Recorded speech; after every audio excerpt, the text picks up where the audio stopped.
சபையினுடைய 30வது வருடத்தை நிறைவு செய்கின்ற இந்த நாளிலும் கர்த்தர் தாமே இன்னும் ஒரு ஆண்டை கர்த்தர் கூட்டி கொடுத்து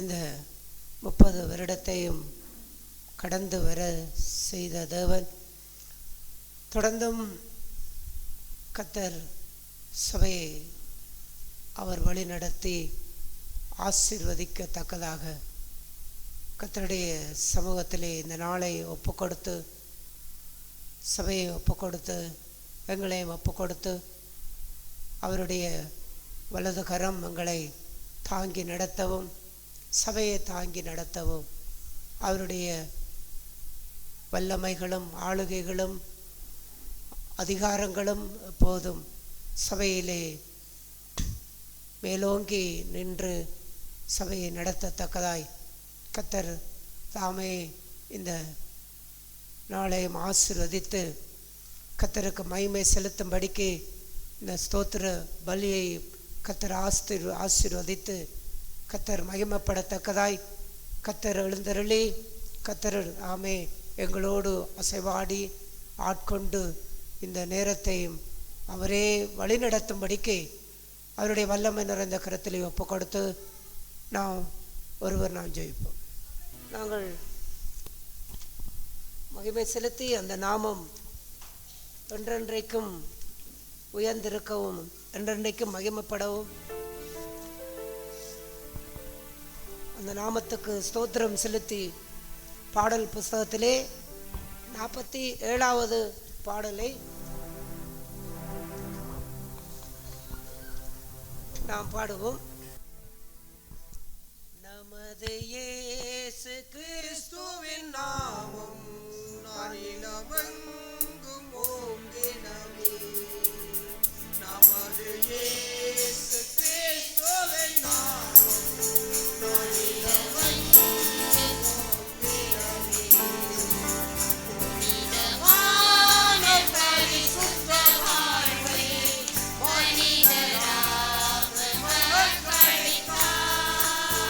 புனித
செலுத்தத்தக்கதாய் கிருபை சத்தியத்தோடு அவருக்கு நாம் மகிமை செலுத்தி நாம் இந்த பாடலை நாங்கள் எல்லோரும் கரங்களை தட்டி கர்த்தரை மகிமைப்படுத்தி இந்த பாடலை நாம் பாடுவோம்.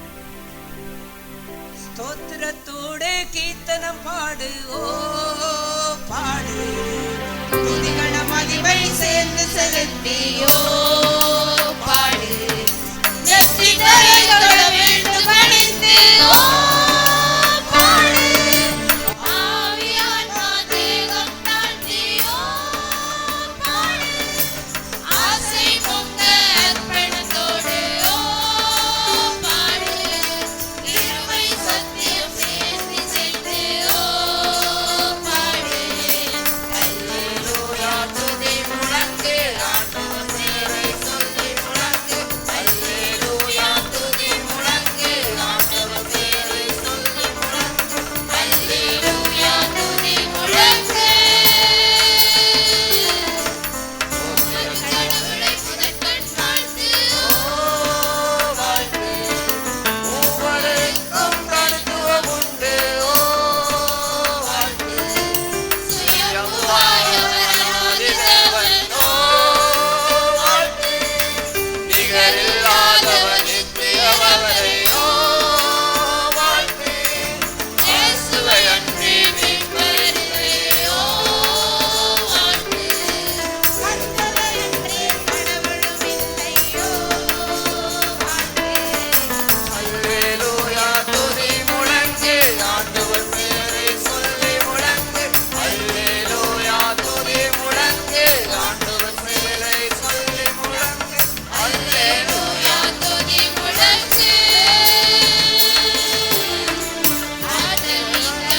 ஆதியாதியையோ போற்று, ஆனந்த தைலங்களும் நிரப்பினாரோ போற்று, சிங்காரிக்கும் அழகு சீலனையோ போற்று, சுத்தாங்கத்தை உடுத்தி மகிழ்ந்தேயோ போற்று, முடிவில்லாதவர் மகிமை நாதனையோ போற்று, ராஜ கம்பீர கலைகளில் வந்தேயோ போற்று, அல்லேலூயா துதி முழங்கு, ஆண்டவர் பேரை சொல்லி முழங்கு, அல்லேலூயா துதி முழங்கு, ஆண்டவர் பேரை சொல்லி முழங்கு, அல்லேலூயா துதி முழங்கு,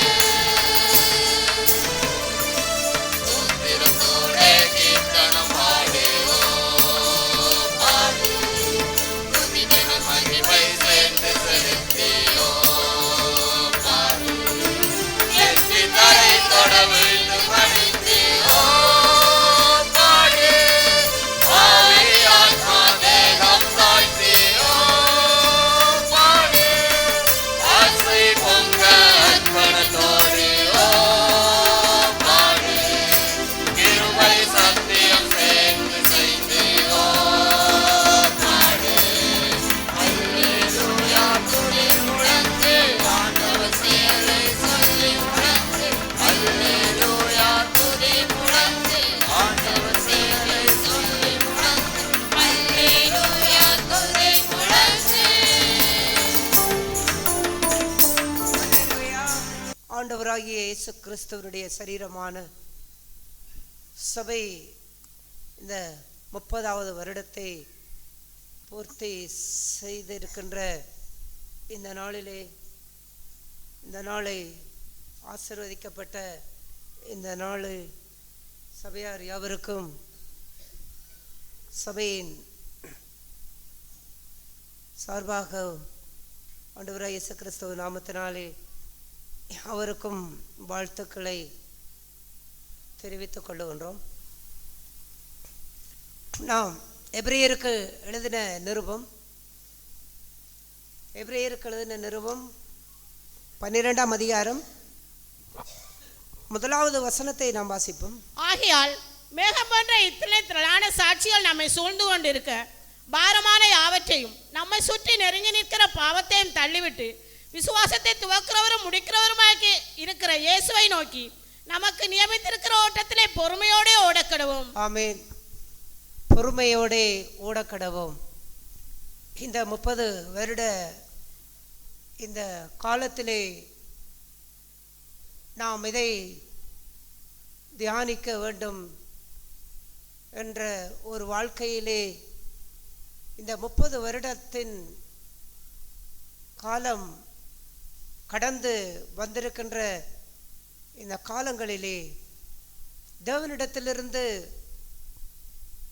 நாம் பெற்றுக்கொண்ட இந்த சபை வாழ்க்கையிலே நாம் ஆரம்பிக்கப்பட்ட அந்த நாட்கள் துவங்கி இந்த 30 வருட காலம் வரைக்கும் எங்களுடைய ஓட்டம் அது எப்படிப்பட்ட ஓட்டமாக தேவன் அதை நடத்தினார் என்றால் பொறுமையோடு ஓடக்கடக்கூடிய வாழ்க்கை.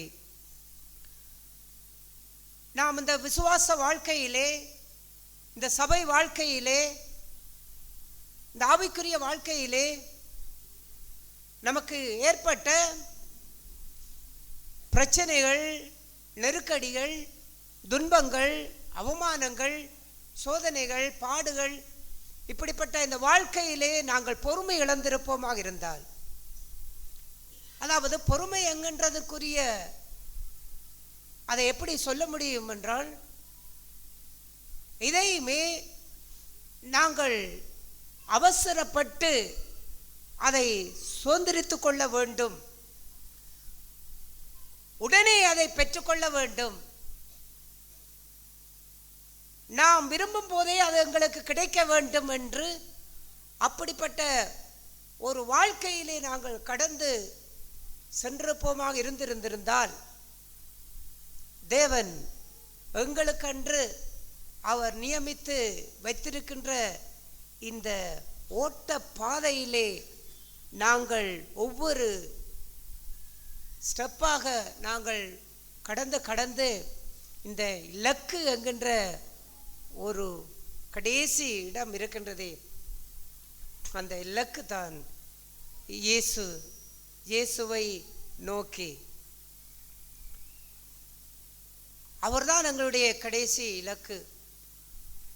அந்த இயேசுவை நோக்கி நாங்கள் ஓட வேண்டுமாக இருந்தால், அந்த இயேசு கிறிஸ்து நம்மை குறித்தும் சபையை குறித்தும் அவர் என்ன திட்டங்கள், என்ன நோக்கம், என்ன தீர்மானம், எந்தெந்த காலங்களிலே எதை செய்ய வேண்டும், எப்படி நடத்த வேண்டும் என்று நம்முடைய ஆண்டவர் இந்த ஓட்ட பாதையிலே நமக்கென்று நியமித்து வைத்திருக்கின்ற அந்த வாழ்க்கையை, அந்த காரியங்களை நாம் சுதந்திரித்து கொள்ளுவதோ, ஆண்டவர் நமக்கு அதை கொடுப்பதோ எல்லாமே இந்த ஓட்ட பாதையிலே பொறுமையோடு ஓடுகின்ற இந்த வாழ்வில். அந்த பொறுமையை நாங்கள் இழந்திருந்தால், அந்த பொறுமை இழந்து நாங்கள் நமக்கு விரும்பினதெல்லாம், நாம் எதிர்பார்த்ததெல்லாம் உடனே நடக்க வேண்டும் என்று நாம் நினைத்திருந்திருந்தால், அது விசுவாச வாழ்க்கை, ஆவிக்குரிய வாழ்க்கை, சபை வாழ்க்கை, எந்த வாழ்க்கையிலும் எல்லாமே தாறுமாறாய் போயிருந்திருக்க முடியும், எல்லாம் தலைகளாய் போயிருக்க முடியும். எப்படி தலைகளாய் போயிருக்க முடியும் என்றால், இயேசுவை நோக்கி பார்க்கின்ற அந்த ஓட்டம் அதை விட்டு இந்த உலகத்தை, உலகத்தின் மனிதரை, உலகத்தின் சூழ்நிலைகளை, உலகத்தின் காரியங்களை, உலகத்தால் இருந்து நமக்கு வரக்கூடிய ஒத்தாசைகளை, ஆறுதல்களை, சமாதானத்தை நம்முடைய கண்கள் இந்த பக்கமாக திரும்பி பார்க்க ஆரம்பித்திருக்கும். அவ்வாறு திரும்பி பார்க்க ஆரம்பிக்கின்ற அந்த வாழ்க்கையிலே நாங்கள் எங்களுக்கு நியமித்த ஓட்டத்திலே எங்களால் ஓடி இருக்க முடியாது. இந்த 30 வருட வாழ்க்கையிலே தேவன் எங்களுக்கு ஒரு ஓட்ட பாதையை நியமித்து வைத்திருக்கின்றார். இது எங்களுக்கென்று நியமிக்கப்பட்ட ஓட்ட பாதை. 3 சதாப்தம் கடந்து நாம் வந்திருக்கின்றோம். 4வது சதாப்தத்திற்கு காலடி எடுத்து வைத்திருக்கின்றோம். அப்படிப்பட்ட ஒரு வாழ்க்கைக்கு ஏதுவாக சபையினுடைய வரலாறு இன்றைக்கு ஆரம்பிக்கப்படக்கூடிய ஒரு வாழ்க்கையிலே இந்த நாட்களிலே நாம் கூடியிருக்கின்றோம். அப்படிப்பட்ட வாழ்க்கையிலே இந்த வருட காலங்களும் சபையை எப்படி தேவன் வழிநடத்தி வந்தார். எத்தனை வருடங்கள் நாம் ஜெபித்தோம், எத்தனை வருடங்கள் காத்திருந்தோம், எத்தனை வருடங்கள் தேவன் நமக்கு பாடுகளையும் உபத்திரவங்களையும் துன்பங்களையும் வாழ்க்கையிலே அனுமதித்தார். எல்லாம் ஒவ்வொரு காலம்தான். இஸ்ரேல் ஜனங்கள் எகிப்திலே 400 வருடம்தான் இருக்க வேண்டும் என்று தேவனுடைய நோக்கம். அது தேவனுடைய நியமித்த காலம். அதே போன்றுதான் ஒவ்வொரு காரியங்களிலும் தேவன் காலத்தை நியமித்தார். அந்தந்த காலத்திற்கு ஏற்றபடி தேவன் அதை செய்து கொண்டு வந்தார். ஆகையாலே தான் பொறுமை என்கின்றதெல்லாம் எடுத்த வாக்கிலே ஒன்றை நாம் பெற்றுக்கொள்ள முடிவது பொறுமை அல்ல. ஒன்றை ஒருவன் தனக்கு சொந்தமாக்கி கொள்ள வேண்டுமாக இருந்தால் அவனுக்கு அவனுடைய வாழ்க்கையிலே அவன் பொறுமையாய் ஓட வேண்டும். வேகமாய் ஓடுகின்ற வாழ்விலே நாம் இதெல்லாவற்றையும் இழந்து விடுவோம். கிறிஸ்தவ வாழ்க்கையிலே வேகம் என்பது அது விசுவாசத்திலும் தைரியத்திலும் நம்பிக்கையிலும் அந்த வேகம் தனியாது இருக்க வேண்டும். ஆனால் உபத்திரவங்கள் பாடுகள் சூழுகின்ற நேரங்களிலே தன்னுடைய வேகத்தை காட்ட ஆரம்பித்தால் ஓட்ட பாதையை விட்டு வழிவிலகி போய்விடும். ஆகையாலே தான் இந்த வருடங்கள் நாம் தேவன் நம்முடைய வாழ்க்கையிலே பொறுமையோடு சபை வாழ்க்கையிலே பொறுமையோடு நாம் ஓடும்படிக்கு நமக்கு அநேக காரியங்களை அவர் கற்றுக் கொடுத்தார். அப்படிப்பட்ட இந்த வாழ்க்கையிலே அந்த பொறுமையினுடைய பலன்கள் தான் இன்றைக்கு சபையை கர்த்தர் இம்மட்டும் இந்த ஊரிலேயும் சரி கர்த்தருடைய சமூகத்திலும் சரி எங்களை வைத்து பாதுகாத்து வழிநடத்தி வந்திருக்கின்றார். அல்லேலூயா. ஆகையாலே இப்படிப்பட்ட இந்த வாழ்க்கையிலே நாங்கள் இன்னும் கடந்து செல்லக்கூடிய இந்த சபை வாழ்க்கையிலே நாங்கள் எப்படிப்பட்ட பொறுமை உள்ளவர்களாய் இருந்து எல்லாவற்றையும் நாங்கள் சுதந்திரித்துக் கொள்ளக்கூடிய ஒரு காரியம். எங்களுடைய வாழ்க்கையிலே அநேக பாரங்கள் அநேக சுமைகள் எங்களுடைய வாழ்க்கையை நெருக்கி கொண்டிருக்கின்றது. எங்களுடைய ஆவிக்குரிய வாழ்க்கையில் இருக்கலாம், விசுவாச வாழ்க்கையா இருக்கலாம், சபை வாழ்க்கையா இருக்கலாம். அநேகமான சுமைகள் பாரங்கள் நம்மை நெருக்கக்கூடிய காரியங்கள், உலகம் நம்மை நெருக்கக்கூடிய காரியங்கள். இப்படிப்பட்ட காரியங்களிலே ஒரு சபையா இருக்கக்கூடிய எங்களுடைய வாழ்க்கையினுடைய இலக்கு எது? நாங்கள் ஏன் ஒரு சபையாக அழைக்கப்பட்டிருக்கின்றோம்? ஏன் ஒரு சிறு கூட்டமாக ஏன் அழைக்கப்பட்டிருக்கின்றோம்? எங்களுக்கு ஒன்று ஒரு இலக்கு இருக்கின்றது. எங்களுக்கு ஒன்று ஒரு ஓட்ட பாதை இருக்கின்றது. அதிலே நாங்கள் நிதானமாக பொறுமையாக நாங்கள் ஓட வேண்டிய காரியங்கள் இருக்கின்றது. பொறுமையாக ஓடி ஒவ்வொன்றையும் நாங்கள் பெற்றுக்கொள்ளக்கூடிய வாழ்க்கை இருக்கின்றது. காதலாலே தான் இந்த படத்திலே கூட அங்கே நாங்கள் இந்த வாசகம் எங்களுடைய அழைப்பினுடைய மேன்மை, சபையினுடைய அழைப்பு என்ன? வெறும் ஒரு சபையாக கூடி கர்த்தரை ஆராதித்து ஒரு கூட்டமாக இருந்து அங்கே கர்த்தருடைய ஒரு ஊழியம் என்கின்ற காரியங்கள் இல்லாவிட்டால் கர்த்தருடைய ஜனமாக ஒரு விசுவாச கூட்டம் என்கின்ற ஒரு பேரிலே இருக்கின்ற வாழ்க்கைக்கு சபை அழைக்கப்படவில்லை. நாமே இந்த இடத்திலே கர்த்தர் நம்மை வைத்திருக்கின்றார் என்றால் எங்களுடைய வாழ்வு உன்னதத்தை நோக்கி நாங்கள் செல்லக்கூடிய, அதாவது உன்னதத்தை நாங்கள் சொந்தமாக்கக்கூடிய, அதாவது உன்னதத்திலே வாசம் பண்ணுகின்ற தேவன், அந்த உன்னதத்திலே வாசம் பண்ணுகின்ற தேவனிடத்திலே நாங்கள் போய் சேரக்கூடிய வாழ்க்கை, அதாவது அவருடைய சாயலை நாங்கள் பெற்றுக்கொள்ளக்கூடிய ஒரு வாழ்க்கை. அந்த வாழ்க்கையை பெற்றுக்கொள்ளும்படிக்கு இந்த பூமியிலிருந்து நாங்கள் என்ன செய்கின்றோம்? எங்களுடைய வாழ்க்கை உன்னதத்தை நோக்கி உயர உயர நகர்ந்து கொண்டிருக்கின்ற வாழ்க்கை, நகர்ந்து கொண்டிருப்பது. நகர்ந்து கொண்டிருக்கின்ற அந்த சொல்லுக்கு என்ன விளக்கம் என்பது நிச்சயமாய் உங்களுக்கு தெரிந்திருக்கும். நகர்வது என்பது அந்த நகர்வுகின்ற சொல்லிற்கு வேகம் இருக்காது. உதாரணத்துக்கு ஒரு எறும்பு நகர்ந்து கொண்டிருக்கின்றது என்று சொல்லுவதை போன்று, ஒரு புழு நகர்ந்து கொண்டிருக்கின்றது என்று சொல்லுவதை போன்று, ஒரு யுத்தத்திலே நகர்ந்து கொண்டு செல்லுகின்றார்கள். அதாவது அவர்கள் கொஞ்சம் கொஞ்சம் கொஞ்சமாக என்ன செய்கின்றார்கள், முன்னேறி கொண்டு செல்லுகின்றார்கள். அவர்கள் எடுத்த வாக்கிலே என்ன செய்கின்றதில்லை, அடித்து பிடித்து எத்தனையோ கிலோமீட்டர்களை ஒரு மணித்தேலத்துக்குள்ளே அங்கே பெரிய ஒரு யுத்த முனையிலே அவ்வாறு போக முடியாது.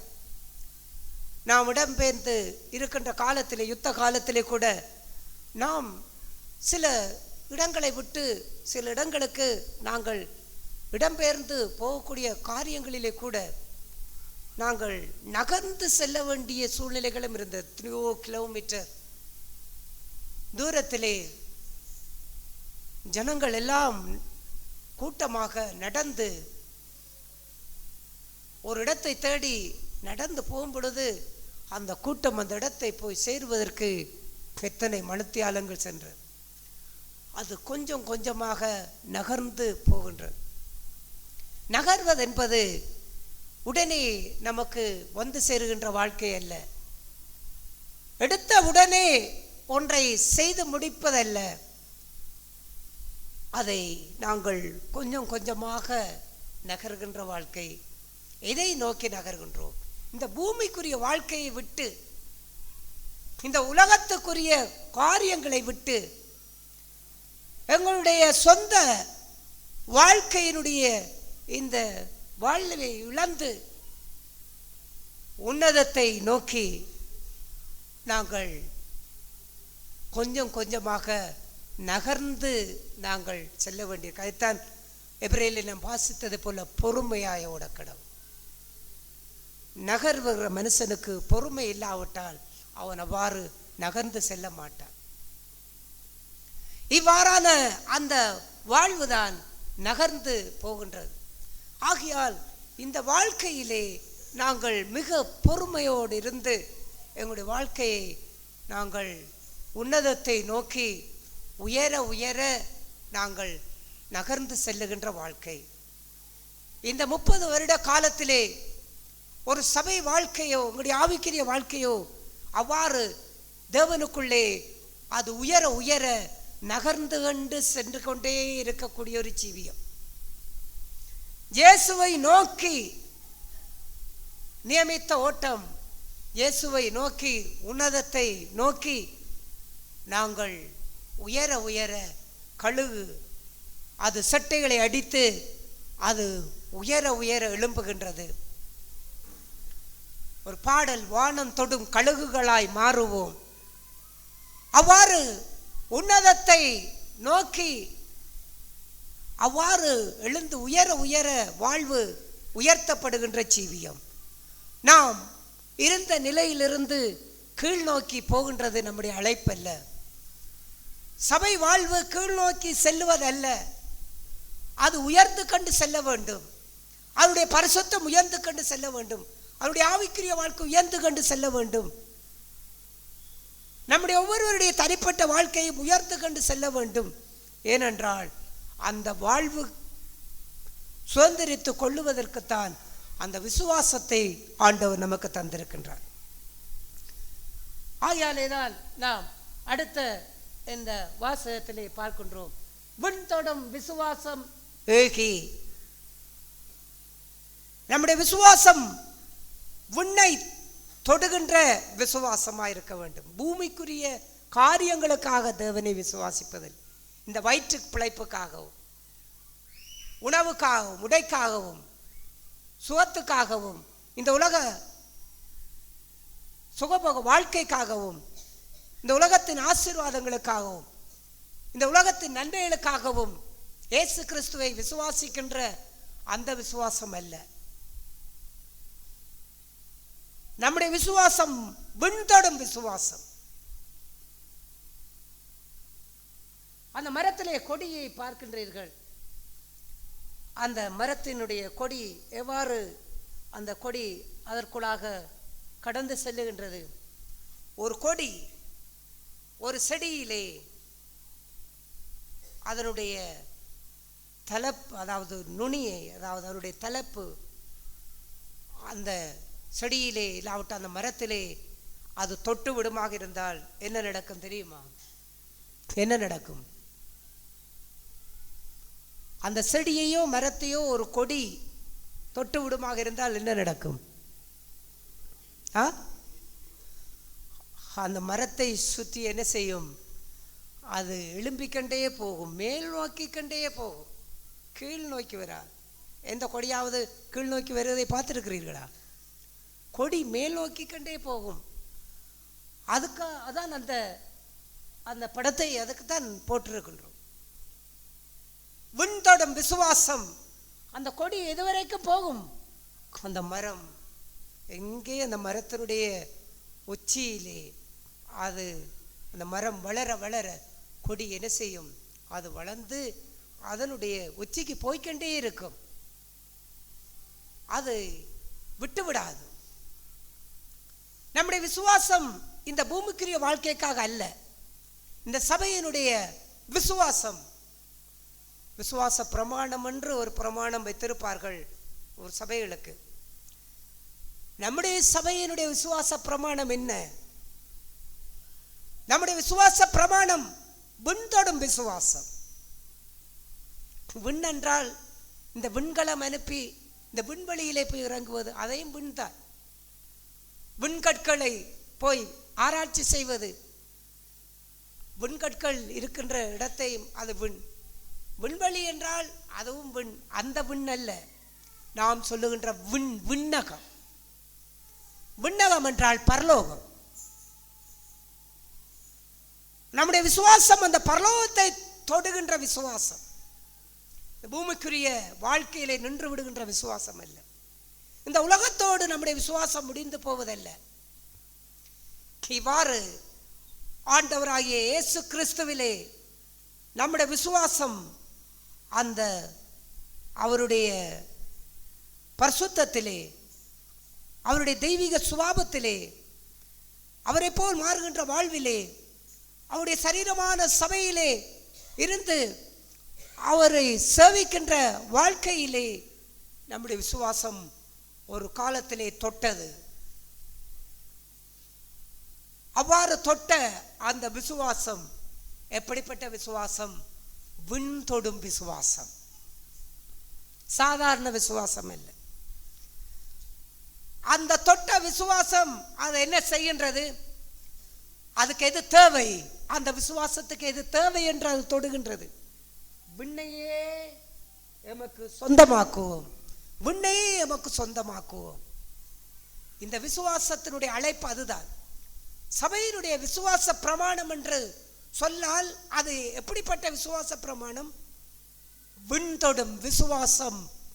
ஏகி விண்ணை நமக்கு சொந்தமாக்குவோம். இதுதான் நம்முடைய விசுவாச பிரமாணம். நாம் சொந்தமாக்கி கொள்ள வேண்டும். பரலோகத்தை எங்களுக்கு சொந்தமாக்கி கொள்ள வேண்டும். பரலோகத்துக்குரிய ஜனங்களாய் நாம் மாற வேண்டும். பரலோக ராஜ்யம் எங்களுக்குள்ளே இருக்க வேண்டும். அந்த ராஜ்யத்துக்கு உகந்த ஜனங்களாக இந்த உலக பூமியிலே சபையிலே நாங்கள் வாழ வேண்டும். இதுதான் எங்களுடைய மேன்மையான அழைப்பு. இப்படிப்பட்ட அந்த வாழ்க்கையிலே இன்றைக்கு எங்கள் ஒவ்வொருவருக்கும் நாங்கள் ஒன்றை சொந்தமாக்கி கொள்வதற்காகவே சபையில் இருக்கின்றோம். அந்த படத்தை பாருங்கள், வடிவாய் கவனமாக பாருங்கள். அந்த மரத்தை சுற்றி கொடிகள் இருக்கின்றது. இப்பொழுது இந்த படத்தை பார்த்தால் உங்களுக்கு என்ன தோன்றுகின்றது? மரத்திற்கு கொடி சொந்தம் என்றதை போல் தோன்றுகிறதா, இல்லாவிட்டால் கொடிக்கு மரம் சொந்தம் என்பதை போல தோன்றுகின்றதா? ஆம், கொடிக்கு மரம் சொந்தம் என்றதை போலதான் அதை தான் என்ன செய்கின்றது, தன்னுடைய கொடியினாலே அந்த மரத்தை அப்படியே அது வாரி தனக்குள்ளே வைத்திருக்கின்றது. அதை இறுக பிடித்து கொண்டு அதை விட்டுவிட மாட்டேன், அதை இழந்து விட மாட்டேன், அது எனக்குத்தான் சொந்தம், அதுவே என்னுடைய வாழ்வு என்பதற்கு அடையாளமாக அந்த கொடி அந்த அளவுக்கு அதை பின்னே பிசைந்திருக்கின்றது. இதுதான் சபையினுடைய நம்முடைய அழைப்பு. தேவனை எங்களுக்கு சொந்தமாக்கி கொள்ளுகின்ற வாழ்க்கை. எல்லோரும் சொல்லுவார்கள், நாங்கள் தேவனுக்கு சொந்தம், நாங்கள் தேவனுக்கு சொந்தம், தேவனுக்கு சொந்தமான பிள்ளைகள். தேவனுக்கு சொந்தமான பிள்ளைகள் தான் நாங்கள். தேவனுக்கு சொந்தம் என்கின்றதெல்லாம் ஒரு ஆரம்ப காலம்.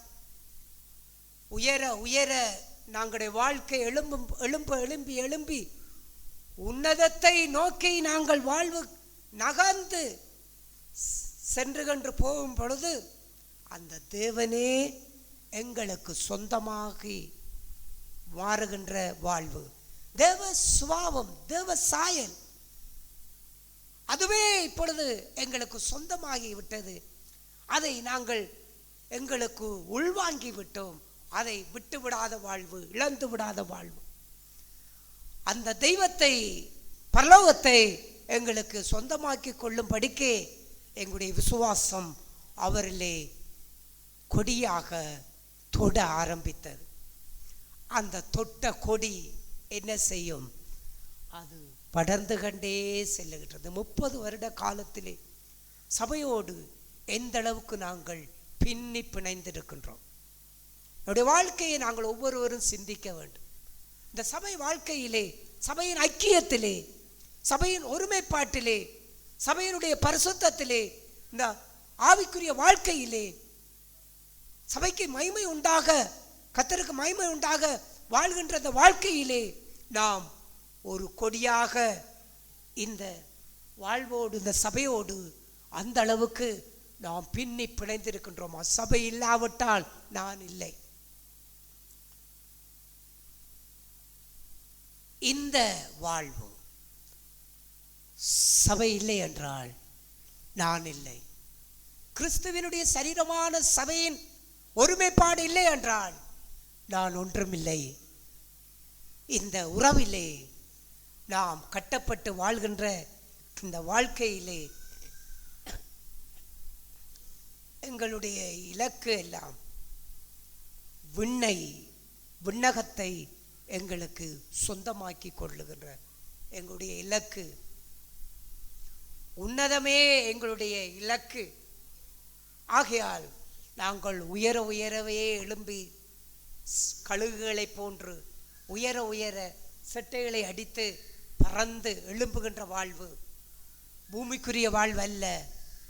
பூமிக்குரிய காரியங்களை சிந்தித்து கொண்டிருப்பதல்ல, மேலானவைகளை நாடுங்கள் என்று அந்த மேலான உன்னதத்தை நோக்கி நாங்கள் நாளுக்கு நாள் நகர்ந்து பொறுமையோடு உங்களுடைய வாழ்வை ஓடிக்கொண்டு ஓடி ஓடி ஓடி இந்த உலகத்தை மறந்து பூமிக்குரிய காரியங்களை வெறுத்து இந்த மண்ணுக்குரிய வாழ்க்கையை இழந்து விண்ணுக்குரிய வாழ்க்கையை நாங்கள் எங்களுடைய விசுவாசம் அதுவே விண்ணையே தொடுகின்ற விசுவாசமாக எங்களுடைய விசுவாசம் அதில் வேரூன்றி எழும்பி அந்த விண்ணையை எங்களுக்கு சொந்தமாக்கி கொள்ளுகின்ற இந்த வாழ்வுதான் எங்களுடைய பெரிய சபையிலே அழைப்பு.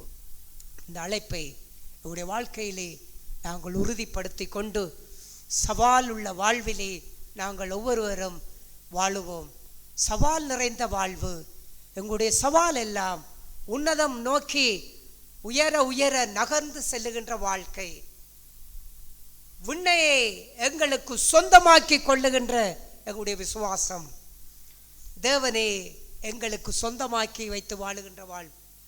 இந்த வாழ்வை எங்களுடைய உயர்ந்த இலக்காக கொண்டு, லட்சியமாக கொண்டு எங்களுடைய வாழ்க்கையை இந்த சபை வாழ்க்கையிலும் நாம் கட்டி எழுப்பி தேவனுடைய நாமத்திற்கு வாலிபர்கள் முதற்கொண்டு ஒவ்வொரு சகோதரர் முதியவர்கள் யாவரும் அந்த உன்னதத்தில் வாசம் பண்ணுகின்ற தேவனுக்கு நாங்கள் மகிமை செலுத்தத்தக்கதாக நாங்கள் தேவனே எங்களுக்கு சொந்தமாக்கி கொள்ளுகின்ற அவருடைய அந்த உறவுக்குள்ளே நாங்கள் கட்டப்பட்டு சபை வாழ்வு உயர உயர நாளுக்கு நாள் உன்னதத்தை நோக்கி அவருடைய சாயலை நோக்கி நகர்ந்து செல்லுகின்ற இந்த பொறுமையோடே வாழ்க்கையை கொண்டு நாம் வாழுவோம்.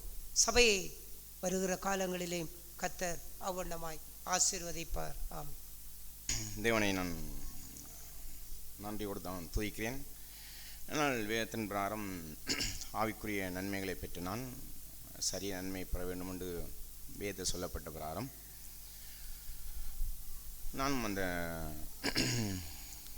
நான்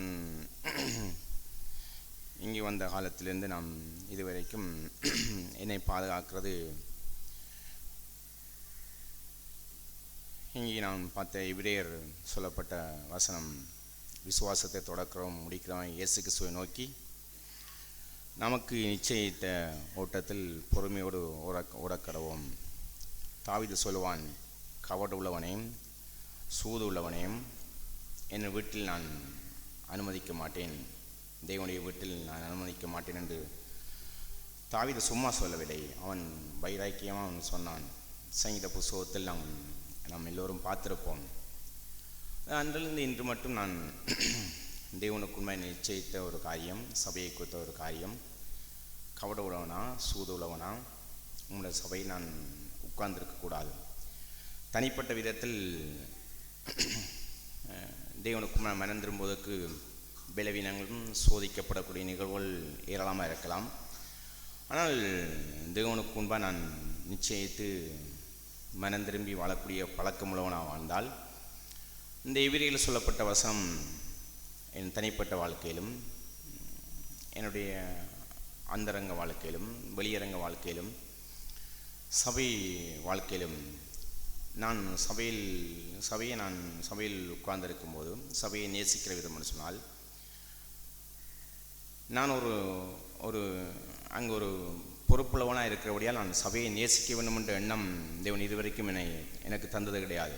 நான் ஒரு பொறுப்புள்ளவன், அதாவது அங்கு அதுக்கு நான் தான் பொறுப்புள்ளவன், அதனால் சபையை நான் நேசிக்க வேண்டும் என்ற நிகழ்வை தேவன் இதுவரைக்கும் எனக்கு தேவனுடைய கிருபையினால் தந்தது கிடையாது. ஆனால் தாவீது சொன்னது போல் நான் சூது உள்ளவனா வஞ்சகம் இல்லாதவை என் தேவனுடைய சபை தேவனுடைய வீட்டை நான் நேசிக்க வேண்டும் என்ற காரியத்தில் இன்று மட்டும் நான் இங்கு வந்த அறிந்த நாளிலிருந்து நான் இதுவரைக்கும் என்ன தேவனை பாதுகாத்தார். அதனால் இந்த எபிரேயரில் சொல்லப்பட்ட வசனம், விசுவாசத்தை தொடக்கிறோம் முடிக்கிறோம் இயேசு கிறிஸ்துவை நோக்கி நமக்கு நிச்சயித்த ஓட்டத்தில் நாம் பொறுமையோடு ஓடக்கடவோம் என்று சொன்னால் அது முதலாவது என்னுடைய தனிப்பட்ட மனம் திரும்புதல். அதாவது நான் இயேசுவை ஏற்றுக்கொண்ட நாளிலிருந்து இதுவரைக்கும் எனக்கு வீழ்ச்சி என்று நான் சொல்லவில்லை, சோதிக்கப்படும் சொல்லவில்லை. ஆனால் இந்த உண்மையில் விசுவாசத்தை தொடக்கிறோம் முடிக்கிறோம் இயேசு கிறிஸ்துவை நோக்கி நமக்கு நிச்சயித்த ஓட்டத்தில் நாம் ஓடக்கடவோம். அதான் இங்கே சொல்லப்பட்ட போல் என்னுடைய தேவன் தந்த விசுவாசத்தை கொண்டு விண்ணை தொடுவது, அதாவது அவருடைய மகிமையை சுதந்திரிப்பது இந்த வாழ்க்கை. அந்த எபிரேயரில் சொல்லப்பட்ட முதலாம் வசனத்திலிருந்து சொல்லப்பட்ட அந்த வசனம் மிக ஆழமானது, ஆணித்தனமானது. அது யாராலும் அதை பிடுங்கி போட முடியாது. இந்த உலகத்தின் அதிபதியான பிசாசானால் பிடுங்கி போட முடியாது. இயேசுவை நோக்கி ஓடக்கூடிய வாழ்க்கை, இயேசுவை போல் மாறக்கூடிய வாழ்க்கையுடைய விதையை பிசாசவன் ஒரு மனுஷனுடைய இதயத்தில் எக்காலத்திலும் அதை பிடுங்கி போட முடியாது. வேணுமென்னா அந்த விதை முளைப்பதற்கு சில காலம் செல்லலாம், தாமதமாக இருக்கலாம். இங்கே சொல்வதை போல் பொறுமையோடு ஓடக்கடவும் என்ற வசனம் அது தாமதப்படலாம். அல்லவற்றால் அது வளர்ச்சி சிலவளை அது மெதுவாக அது வளர்ச்சி அடையலாம். ஆனால் ஒரு நாளும் அந்த விதையை பிசாசன் பிடிந்து போக முடியாது, இச்சைகள் பிடுங்கி போட முடியாது. இந்த பூமியில் பெருமை அதை பிடுங்கி போட முடியாது, கசப்பு பிடுங்கி போட முடியாது, அன்பில்லா சுபாவம் பிடுங்கி போட முடியாது, மதியினம் பிடுங்கி போட முடியாது, பண ஆசை பிடுங்கி போட முடியாது. இந்த உலகத்தில் இயேசுவை போல் மாற வேண்டும் என்ற ஒரு வாழ்க்கையின் அது இந்த உலகத்தில் தேவன் அதை விதைத்தார். அதான் நிச்சயம். அந்த விதையை கொண்டுதான் நாம் இன்று மட்டும் தேவனாலே நாம் அவருடைய இரக்கத்தை கொண்டு பாதுகாக்கப்படுகிறோம். ஏனென்றால் அது அவர் விதைத்த விதை, தான் விதைத்த விதையாக இருக்கிறபடியால் நிச்சயமாக என்ன செய்வார், நாம் வாழ்வதற்கு நாம் விண்ணை தொடுவதற்கு சில காலம் சில ஆண்டு தாமதித்தாலும் தேவன் அதை இன்று மட்டும் என்ன செய்தார், அது பாதுகாக்கிறார். அது இங்கே அன்று இல்லை, நான் ஜனங்களை நான் பார்த்திருக்கிறேன், நான் கேள்விப்பட்டிருக்கிறேன். இயேசுவை போல் வாழ வேண்டும், மாற வேண்டும், அவர் செய்ததைப் போல் நான் செய்ய வேண்டும். அவர் எப்படி கொடுத்தார், எப்படி சிரித்தார், எப்படி பார்த்தார், எப்படி அவர் நகைத்தார் என்றெல்லாம் அவர் அதை காணக்கூடிய ஒரு அறிவுள்ள ஒரு ஜனங்களாக நாங்கள் இருந்தால் இந்த பூமியில் பொறுமையோடு ஓடுவதற்கு என்ன செய்வார், தேவன் கிருபை தருவார். அதனால் இங்கே இயேசுவை போல் வாழக்கூடிய வாழ்க்கையின் காரியம் என சொன்னால் அந்தரங்கத்தில் நாங்கள் தேவனுக்கு பயப்படலாம். ஒரு வீழ்ச்சி என்றவுடன் நாங்கள் உணர்வடைந்து மனம் திரும்பலாம். அல்லவற்றால் ஒரு பிள்ளையை செய்துவிட்டு அதை நாங்கள் தேவனுக்கும் அறிக்கையிட்டு அது யாருக்கும் தெரியாத அடிப்படையில் அதை அறிக்கையிட்டு விட்டேன், மனம் திரும்பி விட்டேன். நாம் அதை அடுத்த கணம் நாங்கள் ஒரு துளி கூடி நினைக்காமல் போய்விடாம். அது உண்மைதான். நாம் அந்தரங்கத்தில் நடைபெறக்கூடிய பலவீனங்கள் நாங்கள் உண்மையாக அறிக்கை செய்தால் அதை தேவனங்களை விட்டு நீக்கப்படுவார். ஆனால் அந்த பூமியில் சபையாக குடிவரக்கூடிய நாங்கள் ஒரு காரியத்தில் முக்கியமாக நாம் இந்த பூமியிலே நாம் எக்காலத்திலும் அது நிலைத்திருக்க வேண்டும். அது பையவோ அல்லாவிட்டால் துரிதமாகவோ அது வளர வேண்டும். அதே எபிரேயரில் சொல்லப்பட்டதை போல் எபிரேயர் 12ஆம் அதிகாரம்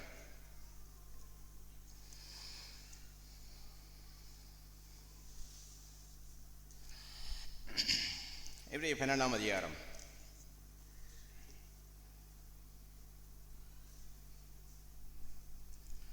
எபிரேயர் 12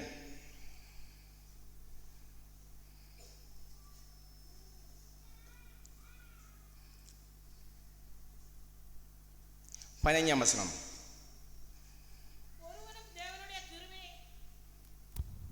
ஒருவனும் தேவனுடைய கிருபையை இழந்து போகாதபடிக்கு யாதொரு கசப்பானவர் முளைத்தெழும்பி கலக்கம் உண்டாகிறதுனால் அநேகர் தீட்டுப்படாத படிக்கும். நாம் இந்த வசனம் ஒரு மிக முக்கியமானது.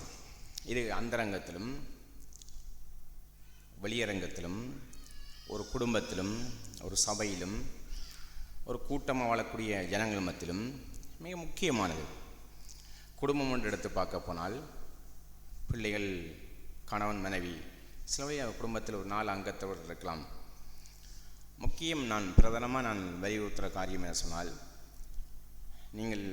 நாங்கள் குடும்பமாக இருந்தால் அவர்கள் பொதுவாக இங்கே பேசப்படக்கூடிய கிறிஸ்தவ குடும்பம், ஒரு தேவனுடைய குடும்பம், பிள்ளைகள் தொடங்கி பிள்ளைகள் அறிவுள்ள பிள்ளைகளாக வந்த பிற்பாடு, அவர்கள் இயேசு நாமத்தை விசுவாசிக்கிற பிள்ளைகளாக வந்த பிற்பாடு, கணவன் மனைவி பிள்ளைகள் என்று வரும்போது அவர்கள் அதிகபட்சம் என்ன செய்ய வேண்டும், அவர்கள் ஒருமுறைப்பட்ட ஆவியோடு அவர்கள் வாழ பழக வேண்டும். இது மிக முக்கியமான ஒரு காரியம். ஆனால் பிள்ளைகள் சில வேளை நாங்கள் பிள்ளைகளாக இங்கே இருக்கிறபடியால் எங்கள் பெற்றோர்கள் செய்ய வேண்டும் என்ற எண்ணத்தோடு தங்கள் குடும்பத்தில் உட்கார்ந்திருப்பார்கள். அது இயேசுவை போல் மாறக்கூடிய வாழ்க்கை ஒரு நாளும் வந்துவிடாது. அது மாத்திரமில்லை, அங்கு அந்த பிள்ளைகள் மத்தியில் தெய்வ பயத்தை இதயத்தில் வைத்துவிட மாட்டார். இது குடும்பத்தின் ஒரு கிறிஸ்தவ வாழ்க்கையில் முதல் பகுதி. அவர்கள் மனம் திரும்பினால், நான் சொன்னதை போல் நாங்கள் அந்தரத்தில் பாவம் செய்துவிட்டால் நாங்கள் மனம் திரும்ப வேண்டும் என்ற ஒரு அறிவு நிமித்தம் மனம் திரும்பவும் அறிக்கையிடுவோம். நாங்கள் லேசாக அதை என்ன செய்வோம், அதை எங்களுடைய குற்றுணர்வு எங்களை விட்டு தெய்வம் நீக்கி விடுவார். ஆனால் இந்த பூமியில் நாம் இயேசு எங்கள் நிச்சயத்த ஓட்டத்தில் பொறுமையில் ஓடக்கூடிய விஷயத்தில் இந்த பூமியிலே தேவனுக்காக அன்புள்ள ஜனங்களாக வாழ்வது மிக அவசியம். நான் அதை சொன்னேன், தாவீது சொல்லும்போது, கபடு உள்ளவன், சூது உள்ளவன் என்னுடைய வீட்டில் நான் அனுமதிப்பது கிடையாது. அதை எதை குறித்து சொன்னான்னு சொன்னால், இந்த பிரதானமாக அவன் தேவனை அன்பு கொண்டிருக்க வேண்டும். குடும்பம் வாழக்கூடிய இந்த இடத்தில் ஒரு அன்பு கொண்டிருக்க வேண்டும். ஆனால் இந்த நாட்களிலே என்ன செய்யும் அது அது மிக குறைவான ஒரு காரியமாகத்தான் நான் பார்த்திருக்கிறேன். அதனால் இந்த உலகத்தில் நாம் மிக பயபக்தியாக தேவன் நமக்கு நிச்சயித்த ஓட்டத்தில் பொறுமையோடு ஓடக்கூடிய காரியத்திலே மிக அவசியமான காரியம். இங்கே என்னது கசப்புள்ள வேறு ஒரு மனுஷனுக்கு உருவானார், அங்கு கலகம் உருவாக்கி அநேரை தீட்டுப்படும் ஒரு நாளும் அவர்கள் விண்ணை தொட முடியாது. தேவனுடைய கிருபையை அவர்கள் பெற முடியாது, தேவனுடைய சமாதத்தை பெற முடியாது, தேவனுடைய பரிசுத்தத்தை இதயத்தில் பெற முடியாது. அவர்கள் பாவத்தை ஜெயித்து வாழக்கூடிய வாழ்க்கையை அவர் தங்கள் வாழ்க்கையை பெற முடியாது. இது குடும்பம். பிள்ளைகளும் இந்த அறிவோடு வளர்ந்த பிள்ளைகள், வாலிய பிரயத்தின் பிள்ளைகள் தங்களுடைய பெற்றோடு அவர்கள் இருக்கக்கூடிய பழக்கம் 100க்கு வேண்டும்.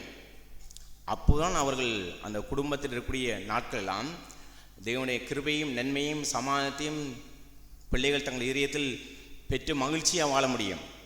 அதேபோல் கணவன் மனைவி இவர்கள் அதிகபட்சம் தங்கள் சுய லாபத்துக்காக குடும்பத்தில் அவர்கள் இருந்திடக்கூடாது.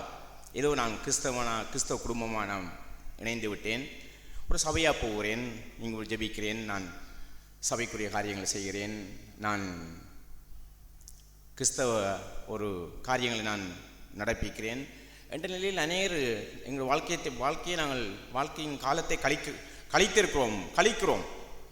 ஆனால் அதெல்லாம் தேவன் விரும்புவது கிடையாது. முன்னே தொடக்கூடிய காரியம் அதிகபட்சம் அவர்கள் இந்த பூமியில் தங்கள் என்றளவு சதா மனம் திரும்பி வாழக்கூடிய ஒரு அன்பின் ஜீவனுக்குள் வாழ வேண்டும். இயேசுவும் அப்படித்தான் வாழ்ந்தார்.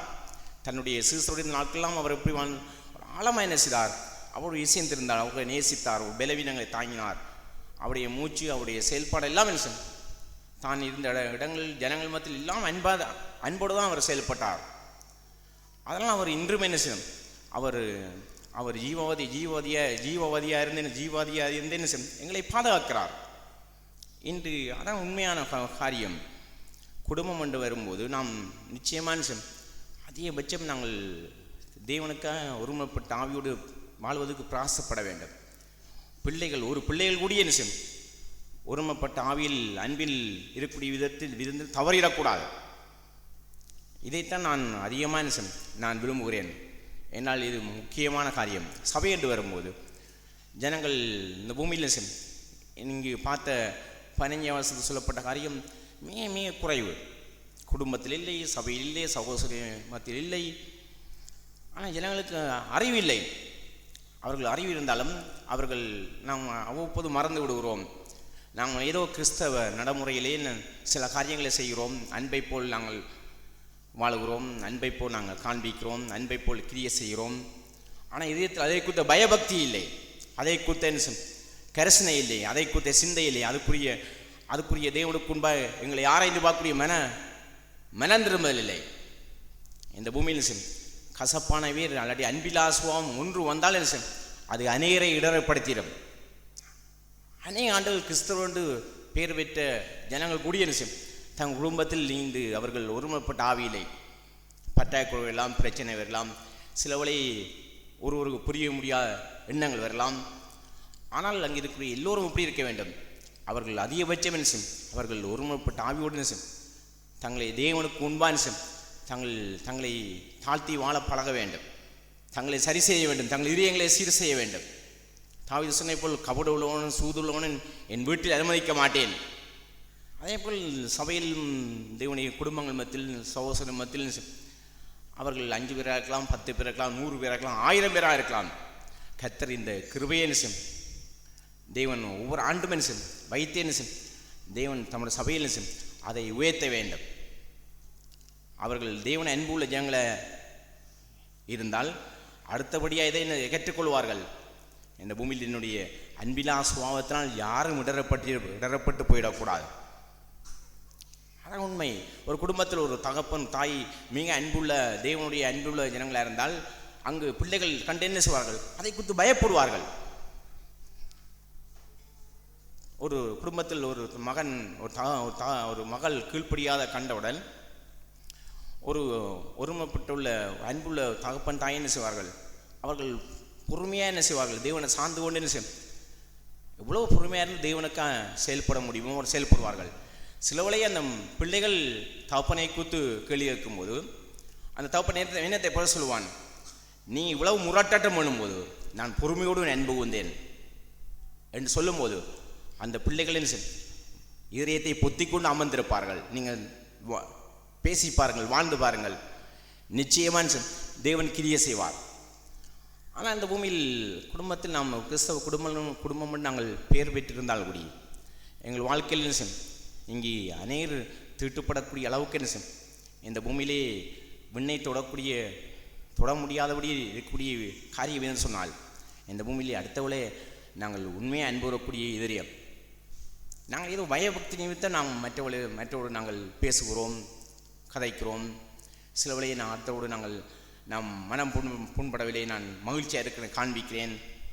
ஆனால் அதில் ஆழம் இருக்கிறது, அதில் மீண்ட ஒரு சிறப்பான ஒரு மகிழ்ச்சி இருக்குது, சமாதானம் இருக்கிறது. அதைத்தான் இங்கே இயேசு சொன்னார், இங்கே எபிரேய சொல்லப்பட்டது போல் பொறுமையோடு நமக்கு நிச்சய தோட்டத்தில் ஓட வேண்டும். அதைத்தான் கண்டுபிடிக்க வேண்டும். எனக்கு ஒரு வாழ்க்கை இருக்கிறது, உங்களுக்கும் ஒவ்வொருத்தருக்கும் ஒவ்வொரு வாழ்க்கை இருக்கிறது, ஒவ்வொரு சூழ்நிலையில் இருக்கிறது, ஒவ்வொரு சந்தர்ப்பங்கள் இருக்கிறது. அதைத்தான் நீங்கள் அந்தந்த சூழ்நிலையில் நீங்கள் கண்டுபிடித்தேன்னு எப்படி நான் இந்த சபையை நான் நேசிப்பது, அன்புள்ளவாக இருப்பது, நான் இவ்வளவு நான் அந்த பூமியிலே நான் மறைந்து வாழுவது, நான் இவ்வளவு இந்த உலகத்தில் என்னை நேர்மை வைத்திருப்பது, என் மனசை போலிச்சு தேடாமல் அடுத்தவளை நான் என்னை விட மேன்மையானுவது, என்னை தாழ்த்துவது, இதெல்லாம் இந்த உலகத்தில் நாம் பொறுமையோடு ஓடக்கூடிய வாழ்க்கையிலேயே அநேக காரியத்தை தேவன் நாங்கள் கண்டுபிடிக்க முடியாது. இந்த தொடக்க ஆண்டிலிருந்து எங்களை என்ன செய்வார், என்னவங்களை வழிநடத்த வேண்டும். அதான் விண்ணை தொடக்கூடிய ஒரு காரியம். அந்த உலகத்தில் அநேகருடைய குடும்பம் சீரழிவது காரணம் சபையிலே அநேக ஜனங்கள் இந்த பூமியிலே உணர்வில்லாமல் மகிழ்ச்சியில்லாமல் இருப்பது காரணம்.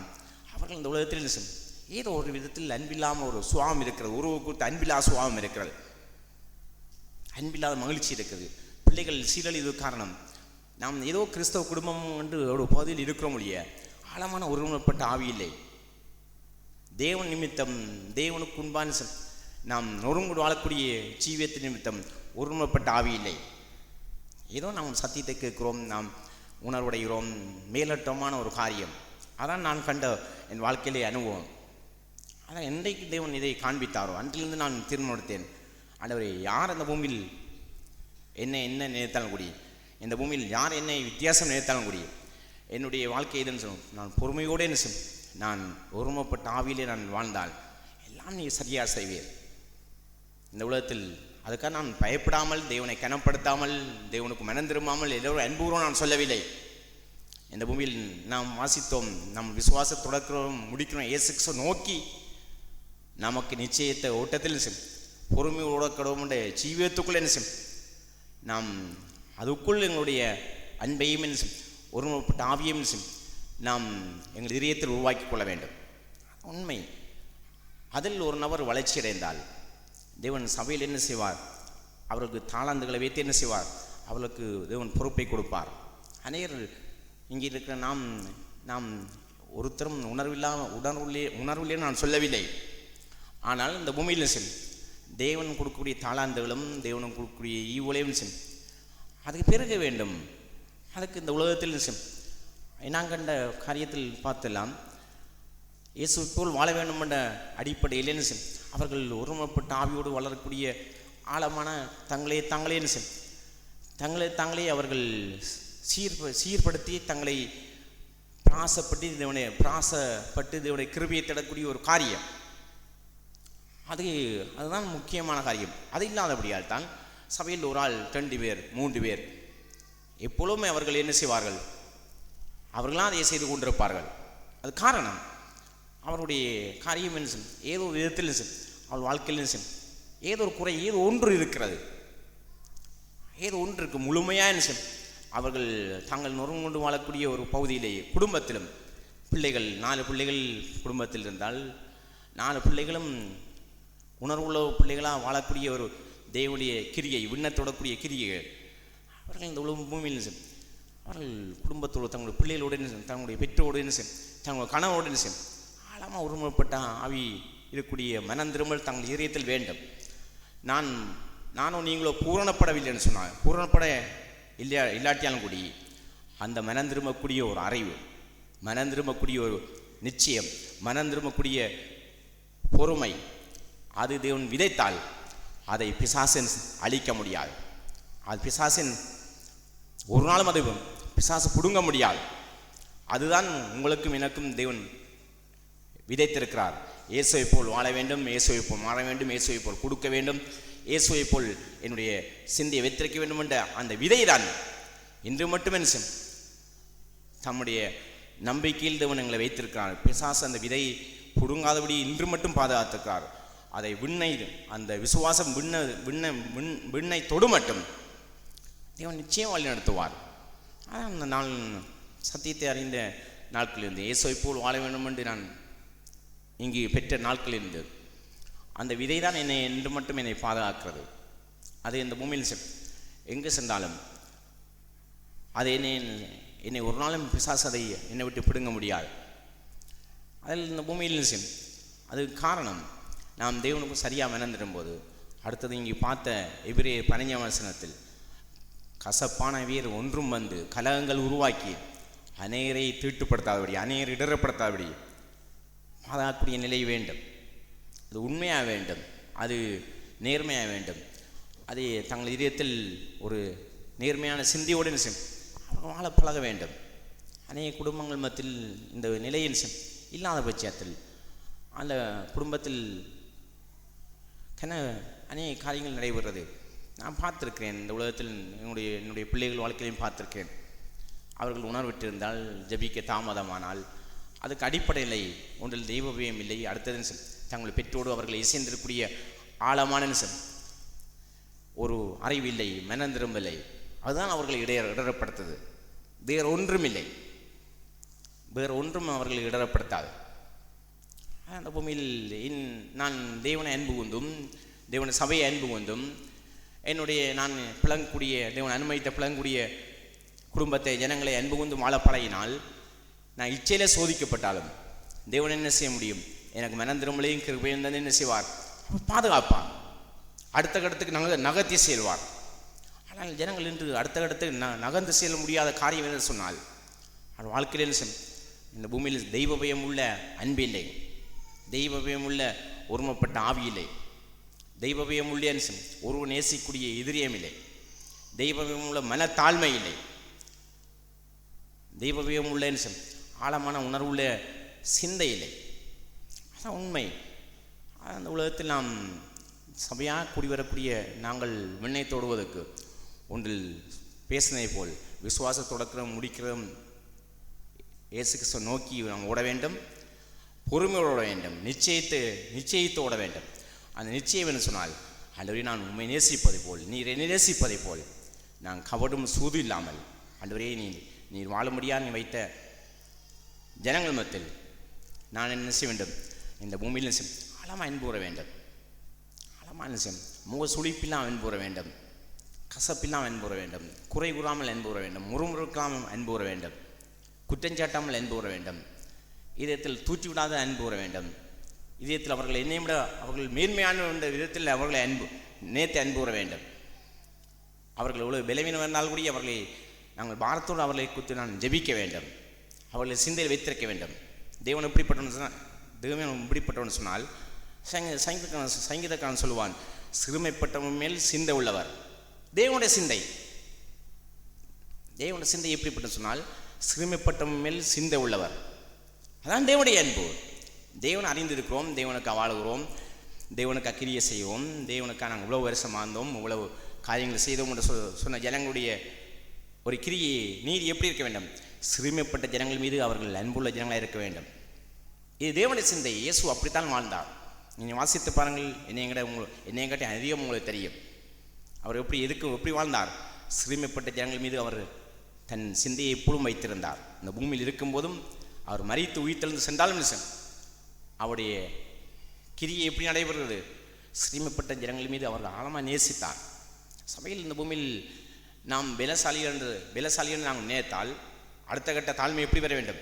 இவர்கள் சிறுமியானவர்கள், இவர்களை நான் நேசிக்க வேண்டும், இவர்களுக்கு என்ன செய்ய வேண்டும் அத்தனை என் இதயத்தில் நான் செய்ய வேண்டும் ஏன் நான் பலசாலி என்று நான் நினைத்தால் அப்படித்தான் நினைக்க வேண்டும், அப்படித்தான் அடுத்தவளை நேசிக்க வேண்டும், அடுத்தவளை கனப்படுத்த வேண்டும், அடுத்தவளை மதிக்க வேண்டும், இதயத்தில் அடுத்தவளை தாங்க வேண்டும். இதான் இந்த உலக ஒரு உயர்ந்த ஒரு விண்ணை தொடக்கூடிய ஜீவியத்தின் 2வது கட்டம். 1வது கட்டம் தேவனை நேசிக்க வேண்டும், தேவனை நான் சரியாக நேசிக்க வேண்டும். 2வது கட்டம் விண்ணை தொடக்கூடிய வாழ்க்கையின் ஜீவியம் இப்படிப்பட்டது. இந்த பூமியிலேயே நாம் அடுத்தவளை நேசிக்க வேண்டும்.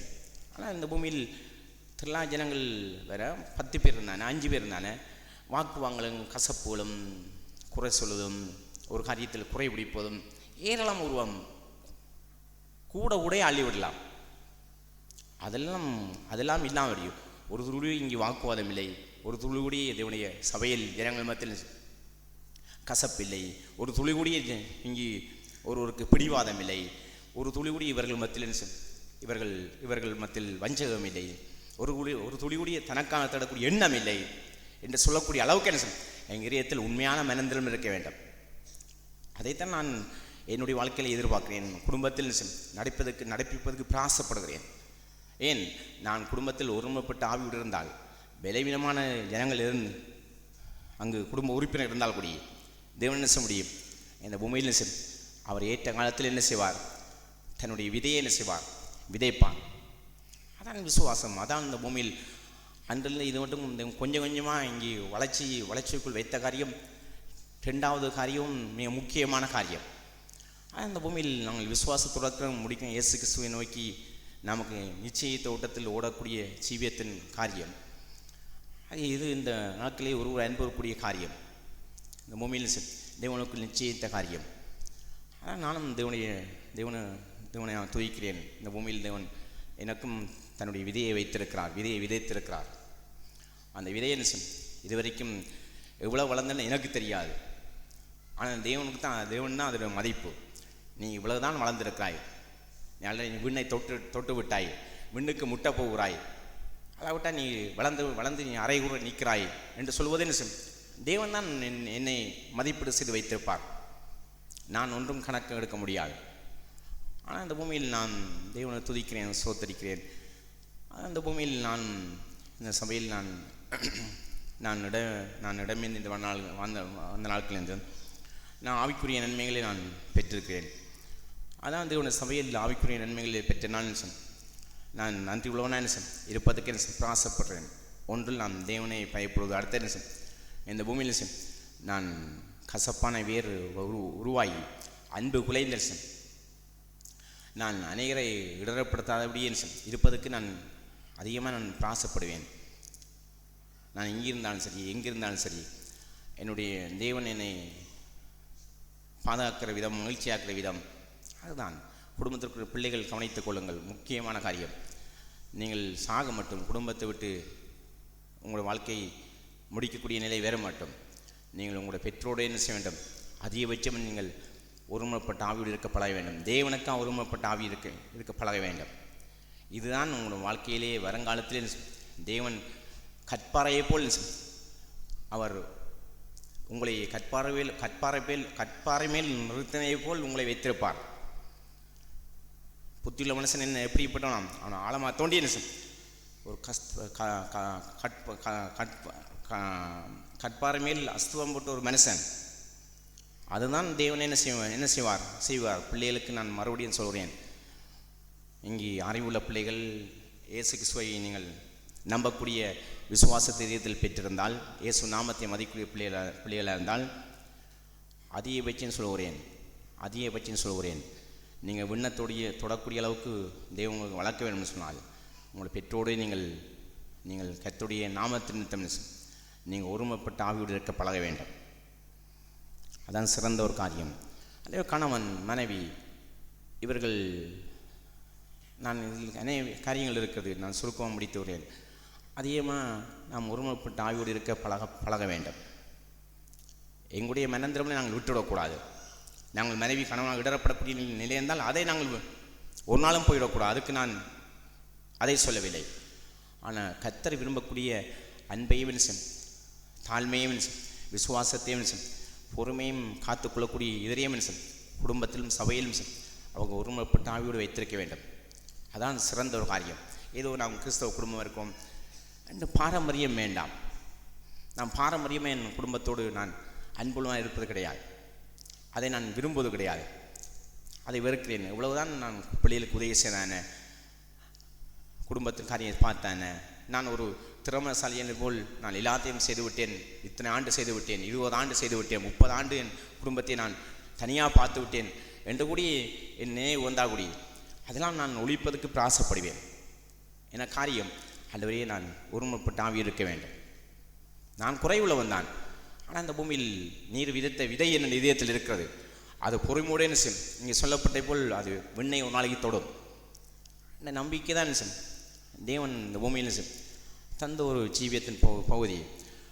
தேவனுடைய சபையை குறித்து நான் நன்றி செலுத்துகிறேன். தேவன் தம்முடைய சபையில் தன்னை போல் மாற வேண்டும் என்ற ஒரு விதையைத்தான் விதைத்திருக்கிறார். அந்த விதையை தேவன் இங்கே சபையாக கூடிய ஜனங்கள் மத்தியில் இந்த ஆண்டு தொடக்கத்திலும் அவர் விதைத்த விதை இன்றும் இருக்கிறது. அந்த வளர்ச்சி எவ்வளவுன்னு எனக்கு தெரியாது, உங்களுக்கு தெரியாது. ஆனால் அது விண்ணை ஒரு நாளைக்கு தொடும். அதான் காரியம்.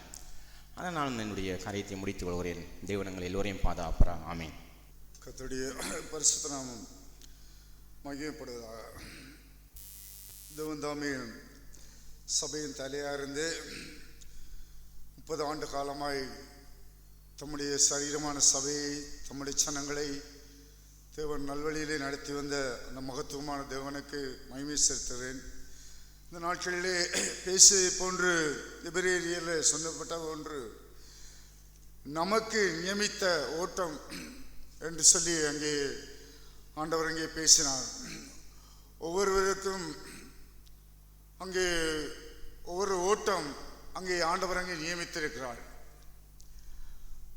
அந்த ஓட்டத்திலே அங்கே ஒவ்வொருவரும் அங்கே விண்ணை தொடும்படியாய் நான் விசுவாசத்தோடு அந்த ஓட்டத்திலே பொறுமையாய் ஓட வேண்டும் என்றான இந்த காரியங்களை தேவன் அங்கே சபையில் அங்கே பேசினார். பவுலப்போஸ்தலன் சொல்லும்போது, நான் நிச்சயம் இல்லாதவனா நான் ஓடேன். அநேகர் தன்னுடைய வாழ்க்கையிலே இந்த நிச்சயத்தை தேவன் எனக்கு நியமித்திருக்கிறார், அந்த ஓட்டத்திலே நான் பொறுமையோடு ஓடி அந்த விண்ணை நான் தொட வேண்டும் என்கிறான அந்த விசுவாசம் அங்கே அநேகரிடத்தில் என்ன செய்யப்படவில்லை, அங்கே காணப்படவில்லை. அந்த நிச்சயம் அங்கே இல்லாத ஒரு வாழ்க்கை.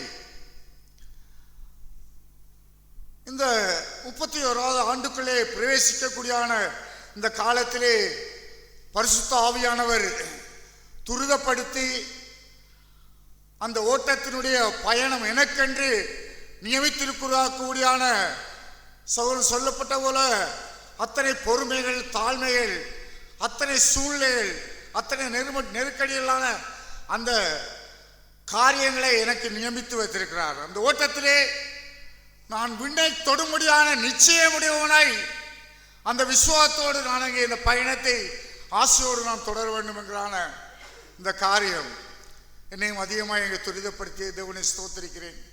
அப்பேற்பட்ட அந்த மேன்மையான அந்த ஜீவியத்துக்குள்ளே நானும் கர்த்தருடைய சமூகத்திலே விண்ணை தொடும்படியான அந்த விசுவாசத்தின் ஆவியோடு கர்த்தருடைய சமூகத்திலே எனக்கென்று நியமித்திருக்கூடியான அந்த ஓட்டத்திலே பொறுமையாய் ஓடி தேவனுடைய ராஜ்யத்துக்குரிய காரியங்களை சுதந்திரித்துக் கொள்ளும்படியாய் பரிசுத்த ஆவியான நாமே நடத்துவான் விசுவாசிக்கிறேன். நாம் தேவன் சபையில் பேசிய வார்த்தைக்காக தேவனை அதிகமாக ஸ்தோத்திரிக்கிறேன். ஆண்டவர் இந்த 30 ஆண்டுகளும் சபையை பாதுகாத்து இன்னும் சபை வளர்ச்சி அடையத்தக்கதாக சபையிலே தேவன் அநேக காரியங்களை அவர் நடப்பித்து கொண்டு வருகிறார். அதற்காக தேவனை அதிகமாக ஸ்தோத்திரிக்கிறேன். கேட்ட வார்த்தையை போல உண்மையாய் அங்கே விண்ணை தொடுகிற வாழ்க்கையின் ஜீவியத்தை குறித்து பரிசுத்த ஆவியானவர் இந்த காலை வேளையிலே பேசினார். அங்கே உண்மையாய் அந்த கொடியை போல் கொடி வந்து எந்த அளவுக்கு அந்த மரம் வளர்ந்துருக்கோ அந்த அளவுக்கு அந்த கொடி அந்த தொங்கலுக்கு போய்கொண்டே இருக்கும். எந்த அளவுக்கு அது சுற்றி சுற்றி அது முடிகிற அளவுக்கு இருக்கோ அந்த முடிகிற அளவுக்கு அந்த கொடி போய்கொண்டிருக்கு. நானே மரங்களில் இந்த கொடிகளை நான் கவனித்து பார்த்துருக்கிறேன். ஏன்னு சொன்னால் அது அரைகுறையோடு அந்த கொடி நிற்கிறது இல்லை. அது எந்த அளவுக்கு அதை சுற்றி அந்த மரம் தொங்கலுக்கு இருக்கோ அந்த அளவுக்கு போய்கொண்டே இருக்கும், முடிவு மட்டும் போய்கொண்டே இருக்கும். அப்படியாப்பட்ட ஒரு ஜீவியம், அப்படியாப்பட்ட ஒரு வாழ்க்கை தேவன் அங்கே இந்த சபையிலே தேவன் இந்த 30 ஆண்டுகளாக தேவன் வைத்து வழிநடத்துகிறார் என்று சொன்னால், ஒரு காலம் எங்களுடைய ஜீவியம், எங்களுடைய வாழ்க்கை ஒரு காலம் என்ன செய்யக்கூடாதுன்னு சொன்னால், இந்த விண்ணை தொடக்கூடிய ஒரு வாழ்க்கையின் ஜீவியத்திலே அரை குறையோடு நிற்கிற வாழ்க்கை அது இருந்திடவே கூடாது. அங்கே போலப்போ சொல்கிற போல நான் நிச்சயம் இல்லாமல் ஓடேன் என்று சொல்கிற போல அங்கே இன்னொன்று சொல்லுகிறார், பந்தயசாலையில் ஓடுகிறவர்கள் நீங்கள் எல்லாரும் என்ன செய்யுங்கள், பெற்றுக்கொள்ளத்தக்கதாக ஓடுங்கள் என்று அவர் கொரிந்தியரில் 9:24 சொல்லுகிறார். அங்கே அங்கே அப்படியாப்பட்ட ஒரு வாழ்க்கையின் ஜீவியம். இன்னொரு காரியம் அங்கே 12ஆம் ரோமர்களின் நிறுவனம் 12:12 சொல்கிற போல நம்பிக்கையிலே சந்தோஷமாயிருங்கள், உபத்திரவத்திலே பொறுமையாயிருங்கள், அங்கே ஜெபத்திலே உறுதியாயிருங்கள். இப்படியாப்பட்ட ஒரு வாழ்க்கையின் ஜீவியம் எல்லாம் உண்மையாய் அங்கே இந்த கேட்ட வார்த்தைகளை போல எல்லாத்துக்கும் வாழ்க்கையின் ஜீவியத்திலே நான் எந்த நோக்கத்தோடு நான் சபையில் இருக்கிறேன், எந்த ஒரு வாழ்க்கைக்குள்ளாக என்னை அர்ப்பணித்திருக்கிறேன், எப்படியாப்பட்ட ஒரு நோக்கத்தோடு நான் கிறிஸ்துவை பின்பற்றுகிறேன், கிறிஸ்துவை நோக்கி கொண்டிருக்கிறேன், கிறிஸ்துவுக்குள்ளாக வாழுகிறேன் என்கிற அந்த சிந்தை எண்ணங்கள் ஒவ்வொரு நாளும் என்னுடைய இதயத்திலே அது தொனிக்கத்தக்காகவே நான் தேவனிடத்திலே அதிகமாய் வாஞ்சிக்கிறேன்.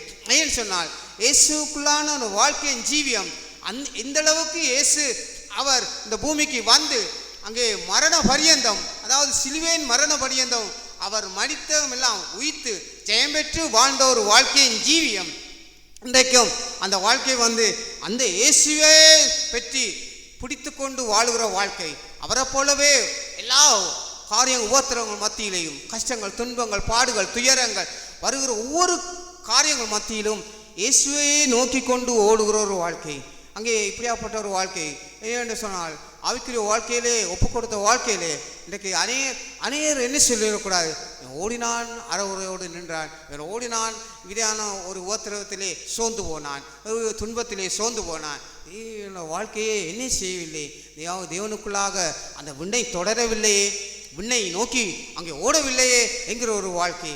ஆகையால் என்னுடைய வாழ்க்கையிலும் நான் அப்படியாப்பட்ட ஒரு ஜீவியத்திலே தேவனுடைய மகத்துவமான அந்த வாழ்க்கையின் ஜீவியத்துக்கு களங்கம் உண்டாக்காத ஒரு வாழ்க்கையை என்னுடைய வாழ்க்கையிலே தேவன் எனக்கு என்னத்தை நியமித்திருக்கிறாரோ அதற்காக அங்கே அந்த அளவுக்கு தேவனுக்குள்ளாக ஒப்பு கொடுத்து தேவனிடத்திலே அவருடைய கிருபையையும் வல்லமையும் கேட்டு பொறுமையோடு அங்கே நிச்சயித்த அந்த நம்பிக்கையான வாழ்க்கையின் அந்த விண்ணை தொடத்தக்கதான அந்த தொடுகிற வாழ்க்கையின் ஜீவியத்திலே தொட மட்டும் அப்படியா தேவன் நடத்துகிற பிரகாரமாய் நடத்தி தேவனுடைய நாமத்தை மையப்படுத்தத்தக்கா தேவன் கிருபை செய்வான்னு சொல்லி அறிக்கை செய்கிறேன். நாம் ஆண்டவர் நாட்களுமாய் 30வது ஆண்டு நிறைவு நாளையும் 36வது ஆண்டு ஆரம்ப நாட்களையும் ஆண்டவர் தந்ததுக்காய் ஆண்டவரை நன்றி செலுத்துகிறேன். ஆண்டவர் எனக்குள்ளாகவும் கடந்த காலத்தை ஆரம்ப நாட்களிலும் ஆண்டவர் எனக்குள்ள அந்த நாளை ஞாபகப்படுத்தியிருக்கிறார். எப்போதெல்லாம் தேவனுடைய சமூகத்துக்கு முன்பாய் நாங்கள் ஆரம்பித்த அந்த ஓட்டத்தில் நாங்கள் இலங்கையில் சேர்ந்த போதும் எங்களுடைய நாட்கள் முழுவதுமாய் எவ்வளோ உபத்திரவத்திற்கும் எவ்வளோ ஒரு காரியங்களுக்கும் எவ்வளோ ஒரு சோதனைக்குள்ளாகவும் கடந்து செல்லும் போதெல்லாம் உங்களுடைய அந்த ஒரு வாழ்க்கையானது பொறுமையானது இந்த நாளை ஒரு மகிழ்ச்சியான நாளாகவும் எவ்வளோ துன்பங்களை கடந்து சென்று ஒரு இன்பமான வாழ்வுக்குள்ளாய் கடந்து சென்றதை என் வாழ்க்கையிலே இந்த நாட்களிலுமாய் தந்ததுக்காய் ஆண்டவரை நன்றி செலுத்துகிறேன். அந்த நாட்களை நினைத்து பார்த்தால் என்னுடைய வாழ்க்கை முழுவதுமே எல்லாம் தேவன் எவ்வளவு ஒரு காரியங்களை ஒரு அற்புதமாகவும் ஒரு ஆச்சரியமாகவும் எவ்வளோ ஒரு சூழ்நிலைக்குள்ளாய் கடந்து சென்று இந்த நாட்களை ஆண்டவர் இதுவரையும் நடத்தி அவருடைய சமூகத்திலே நிலைநிற்க வைத்திருக்கிறார். அது எப்படியாப்பட்ட ஒரு பாக்கியம். எப்போதுமே நாங்கள் விண்ணை நோக்கி தொடர வேண்டும் காரியம் எங்களுடைய கொடியில் நாங்கள் எப்பொழுதும் ஒரு உறுதியான நிலை எங்களுடைய இலக்கு மட்டும் நாங்கள் எப்பொழுதும் நாங்கள் கொடியை பின்தொடர்ந்து தேவனுடைய சமூகத்திலே நாங்கள் உயர எழுந்து தேவனுடைய சமூகத்துக்கு முன்பாய் எப்போதுமே அவருடைய முகத்திற்கு முன்பாய் நாங்கள் தரிசிக்க வேண்டிய காரியங்களை குறித்து ஆண்டவர் எப்படி ஒரு சாட்சியான வாழ்க்கையை வாழத்துக்காக ஆண்டவர் நாட்களை தந்திருக்கிறார். இந்த ஒரு வாழ்க்கையை நான் அதிகமாய் பற்றி கொண்டு தொடர்ந்தும் எங்களுடைய வாழ்க்கை முழுவதும் எங்களுடைய பயணமானது இடைகள் நின்று விடாதபடி எல்லா சூழ்நிலையிலுமே நாங்கள் இருக்க பற்றி கொண்டு கொடியை போல் நாங்கள் இருக்க சுத்தி கொண்டு தேவனுடைய சமூகத்தை நாங்கள் சார்ந்தவர்களாய் எப்போதும் அவருடைய சமூகத்துக்கு முன்பாய் நிற்கத்தக்காக ஆவியான நடத்துவான்னு சபையில் அறிக்கையிடுகிறேன். ஆண்டவர் தாமே இந்த நாட்களிலே சபையை அவர் வழி நடத்தி வந்த இந்த தேவன் நம்முடைய சபையினுடைய நோக்கத்தையும் நாம் வாழ்கின்ற ஒவ்வொருவருடைய வாழ்க்கையினுடைய இலக்கையும் ஆண்டவர் நமக்கு தந்திருக்கின்றார். ஆகவே நாம் தேவனை நமக்கு சொந்தமாக்கி வாழ்கின்ற வாழ்வும் ஒருவரை ஒருவர் நமக்கு சொந்தமாக்கி கொள்ளுகின்ற அந்த ஒருமைப்பாடும் ஐக்கியமும் அன்பும் சபையிலே ரெண்டும் இசைந்து வாழ்கின்ற வாழ்விலே ஒரு சபை பிரதான ஆவிக்குரிய வாழ்க்கையிலே மிகப்பெரிய ஒரு வளர்ச்சியை அடைந்து ஆண்டவர் சபையை குறித்தான அவருடைய நோக்கமும் அந்த திட்டமும் சபையிலே பலமாய் அது கிரியை செய்ய முடியும் என்கின்ற அந்த வாழ்க்கையை நாம் தேவனுடைய வார்த்தைகளை கொண்டு நாம் கேட்டோம்.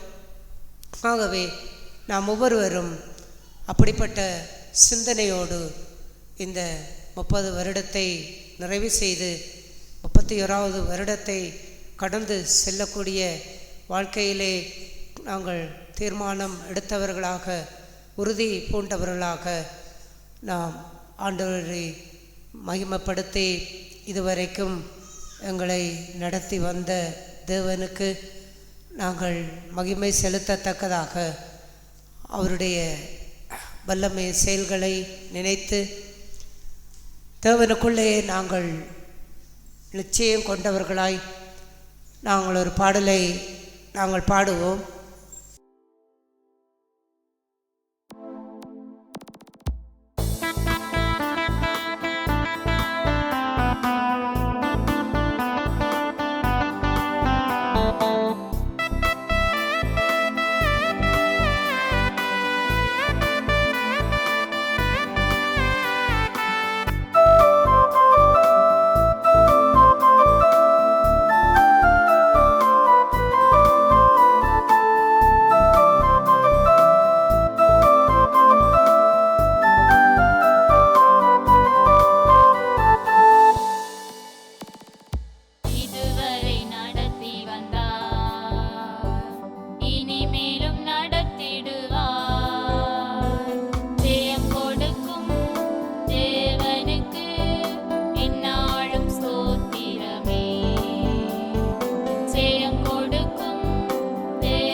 பிதாவாகிய தேவனுடைய அன்பும் நம்முடைய கர்த்தராகிய இயேசு கிறிஸ்துவனுடைய கிருபையும் பரிசுத்த ஆவியினுடைய அந்நியமும் இன்றும் என்றென்றைக்கும் எங்கள் அனைவரோடும் கூட இருப்பதாக. ஆமென்.